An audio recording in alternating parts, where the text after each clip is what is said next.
It's another quick video in the fast video series that I'm doing here. It's about wealth transformation, prosperity, getting the things you want in this world.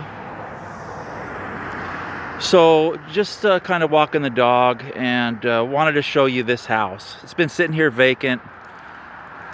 In your neighborhood, there's tons of stuff like this. Now the average person looks at this and says, no way, that's a junk pile. I wouldn't want anything to do with it. But think about this. And I know from experience, I've bought lots of these kind of things. All you need is a willing seller. It costs nothing to make offers. This thing's been sitting so long, someone's paying taxes and sewer on it, and you can make crazy offers. You shoot 1,000 arrows up in the air, and chances are one of them is going to come down and hit your target.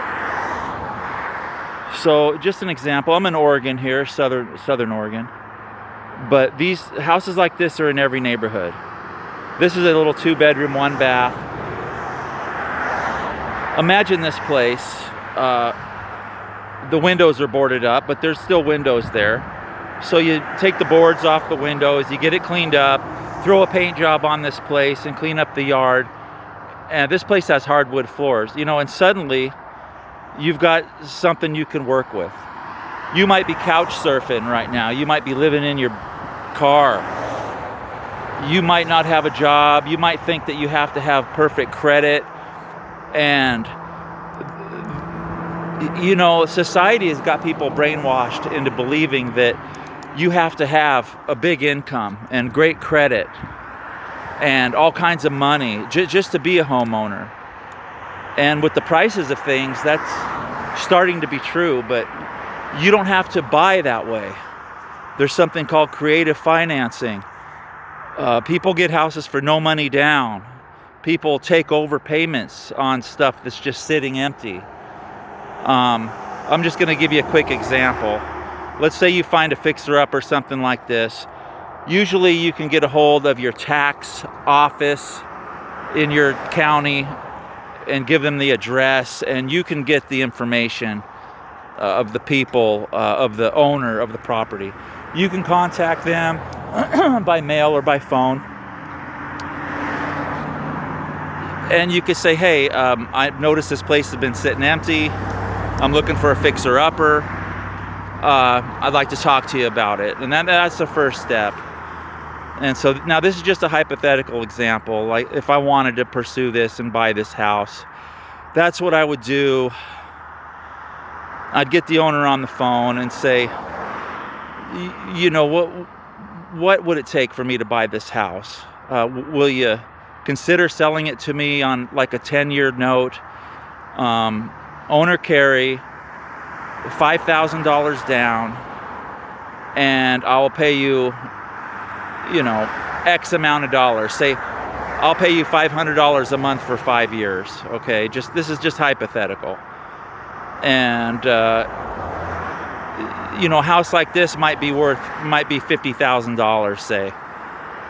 And all you need is a seller that's willing to sell it to you on terms. You negotiate the terms. Now, mind you, they don't want to mess with it. They don't want to pay the taxes on it.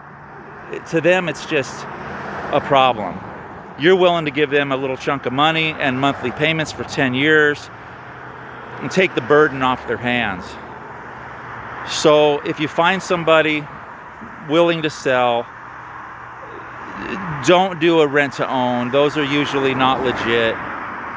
You have to, in my state, in Oregon, you just go to a title company and you bring your proposal and your letter of your sale offer, and they will open up an escrow. Doesn't cost you anything until it closes, and then usually the buyer and the seller will split the fees, and they're usually not that much, $300-400 a piece. And the next thing you know, sorry about that. And then next thing you know, you've got control of a property that you now own. So I have bought a lot of them this way. I particularly like mobile homes as long as they're on land. The taxes are cheaper. And you know, the rent that you can collect on, say, a 2-bedroom mobile home on a piece of land is just about the same as you're going to get for a 2-bedroom house on land. And you could usually get the property cheaper, and the taxes are cheaper. Mobile homes are easy to work on. So I'll end this video here. I want to keep them short. But think about what I said. Set your intention. Imagine it. Imagine talking to the owner.